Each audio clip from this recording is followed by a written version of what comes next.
സാറേ നമസ്കാരം. നമസ്കാരം. സാറേ എനിക്ക് ഒരു 2 വർഷമായിട്ട് കിട്ടാതെ ഇരുന്ന ഒരു എമൗണ്ട് ഉണ്ടായിരുന്നു.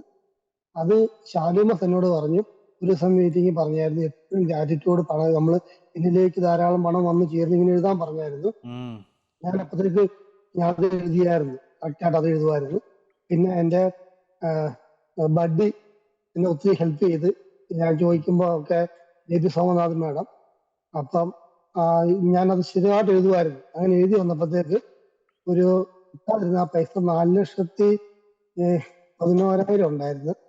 പെട്ടെന്ന് അവർക്ക് ലോൺ ശരിയായി, എനിക്ക് ക്യാഷ് അവർ തന്നു വണ്ടർഫുൾ വണ്ടർഫുൾ പെട്ടെന്ന്. സൂപ്പർ അതുകൂടാതെ സൂപ്പർ. എനിക്ക് ഉം.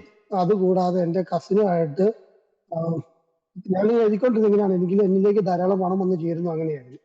അതിനുശേഷം ഏഹ്, എനിക്ക് വേറൊരു ചിട്ടി ഇത് എനിക്ക് തന്നെ അത് തന്നെ അടിച്ചു.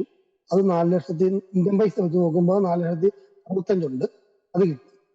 ഇത് കൂടാതെ എന്റെ കസിനുമായിട്ട്, അതായത് വൈഫിന്റെ ആങ്ങളെ പറഞ്ഞു, അവിടെ ഖത്തറിലവര്, അവിടെ പെട്ടെന്ന് ഒരു ഇത് നമുക്ക് ചെയ്യാൻ പറ്റും, എങ്ങനെയും പൈസ അറേഞ്ച് ചെയ്യണമെന്ന് പറഞ്ഞു. ഈ പൈസ ഒന്നും കൂടാതെ തന്നെ ഇതിലിപ്പോ പൈസ ഇല്ലായിരുന്നു.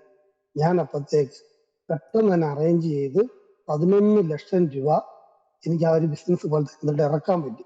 Wonderful wonderful. 11 ടോട്ടൽ ലക്ഷം എത്ര രൂപ മാനിഫെസ്റ്റ് ചെയ്തു? എല്ലാം കൂടി ചേർത്ത് 4 ലക്ഷം, ആ 11, 15 നാ- മറ്റേ നാല് ലക്ഷത്തി നാ- ആ 4,65,000, 4,11,000, പിന്നെ 11,05,000 സംതിങ്. അതാണ് എൻ്റെ ഇരിക്കുന്ന ലിസ്റ്റ് അപ്പോൾ ഇരിക്കുന്നത്. ശരിക്കും പറഞ്ഞ ടോട്ടൽ ഒരു 20 lakhs അടുപ്പിച്ച് മാനിഫെസ്റ്റ് ചെയ്ത് അല്ലേ ഇറക്കി, ബിസിനസ്സിൽ ചെയ്തു.